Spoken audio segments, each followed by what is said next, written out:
अखेर ठरलं, राजेगट पुन्हा जाणार अजित पवारांच्या राष्ट्रवादी। सातारा जिल्हा परिषदेचे माजी अध्यक्ष श्रीमंत संजीवराजे नाईक निंबाळकर यांच्या नेतृत्वात कामकाज करणारा राजेगट पुन्हा एकदा उपमुख्यमंत्री नामदार अजितदादा पवार यांच्या राष्ट्रवादी सोबत जाणार असल्याच्या चर्चा तालुक्याच्या राजकीय वर्तुळात चांगल्याच रंगू लागल्या। श्रीमंत संजीवराजे यांचे ज्येष्ठ बंधू आमदार श्रीमंत रामराजे नाईक निंबाळकर हे अजित पवारांच्या राष्ट्रवादीकडूनच विधान परिषदेवर प्रतिनिधित्व करतात। या वृत्ताला अधिकृत दुजोरा मिळाला नाही, परंतु चर्चा या सर्वत्र रंगू लागल्या। तर आमदार सचिन पाटील व श्रीमंत शिवरूपराजे यांच्या भूमिकेकडे लक्ष।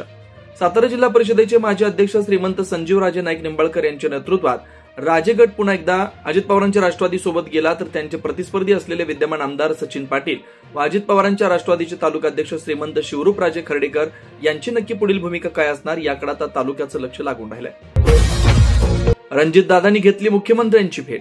माजी खासदार रणजितसिंह नाईक निंबाळकर यांनी मुख्यमंत्री नामदार देवेंद्र फडणवीस यांची भेट घेतली। त्यामध्ये फलटण इथं मुख्यमंत्री नामदार देवेंद्र फडणवीस यांच्या प्रमुख उपस्थितीत संपन्न होणाऱ्या जाहीर मेळाव्याचं निमंत्रण सुद्धा मुख्यमंत्री नामदार देवेंद्र फडणवीस यांना दिलं।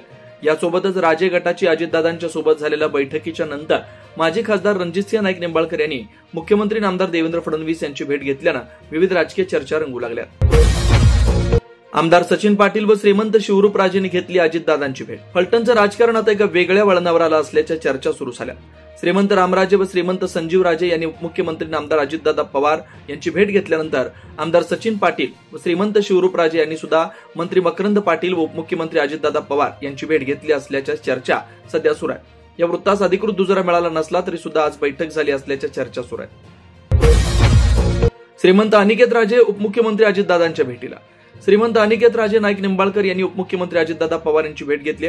फलटण नगर परिषदेचे माजी नगरसेवक तथा विधान परिषदेचे माजी सभापती श्रीमंत रामराजे नाईक निंबाळकर यांचे सुपुत्र असलेले अनिकेत राजे यांनी या भेटीमागील नेमकं कारण अद्याप समोर आलं नसलं तरी आगामी फलटणच्या राजकारणात नवी समीकरणं तयार होण्याच्या शक्यतांना आता दुजोरा मिळतोय।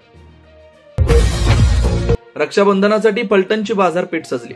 आपल्या लाडक्या भावांना विविध राख्या घेण्यासाठी लाडक्या बहिणी ह्या आतापासूनच गर्दी करतात। त्यासाठी फलटणची बाजारपेठ सजली आहे। डॉक्टर बाबासाहेब आंबेडकर चौक ते बारामती चौक या ठिकाणी विविध राख्यांचे स्टॉल सुरू झालेत। 10 रुपयांपासून ते 200 रुपयांपर्यंत विविध प्रकारच्या राख्या या स्टॉलवर विक्रीसाठी उपलब्ध आहेत। चायनीज मांजा न वापरता पतंग स्पर्धा हे कौतुकास्पद श्रीमंत संजीवराजे यांचं वक्तव्य। फलटणमध्ये गेल्या काही वर्षापासून पैलवान पप्पू शेख हे पतंग स्पर्धा भरवतात। यामध्ये आपल्या सर्वांच्या जीवाला हानी न पोहोचवता म्हणजेच चायनीज मांजाचा वापर न करता नागपंचमीच्या औचित्यानं पतंग स्पर्धा नियमित भरवल्या जातात। हे कौतुकास्पद असल्याचं मत सातारा जिल्हा परिषदेचे माजी अध्यक्ष श्रीमंत संजीवराजे नाईक निंबाळकर यांनी व्यक्त केलं। शनीनगरमध्ये पारंपरिक नागपंचमी उत्सव संपन्न। शनीनगर नागपंचमी उत्सव मंडळ व योद्धा ग्रुप यांच्या संयुक्त विद्यमानं शनीनगर इथं पारंपरिक नागपंचमी उत्सव मोठ्या दिमाखात संपन्न झाला। याचं उद्घाटन जिल्हा परिषदेच्या माजी सदस्य श्रीमंत सौ शिवांजली राजे नाईक निंबाळकर यांच्या हस्ते संपन्न झालं।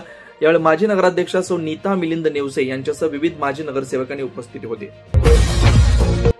फलटण व परिसरात चायनीज मांजामुळे 3 गंभीर घटना। फलटण शहर व परिसरात नागपंचमीच्या दिवशी पतंग मोठ्या प्रमाणात उडवले जातात। यामध्ये चायनीज मांजाचा वापर केल्यामुळे 3 गंभीर घटना घडल्यात। यामध्ये मलठण येथील एकाला चायनीज मांजामुळे 18 टाके पडलेत। यासोबतच बाणगंगा नदीपात्रात एका पतंग पकडायला गेलेल्या युवकाला चायनीज मांजामुळे विजेचा जबरी शॉक लागलाय।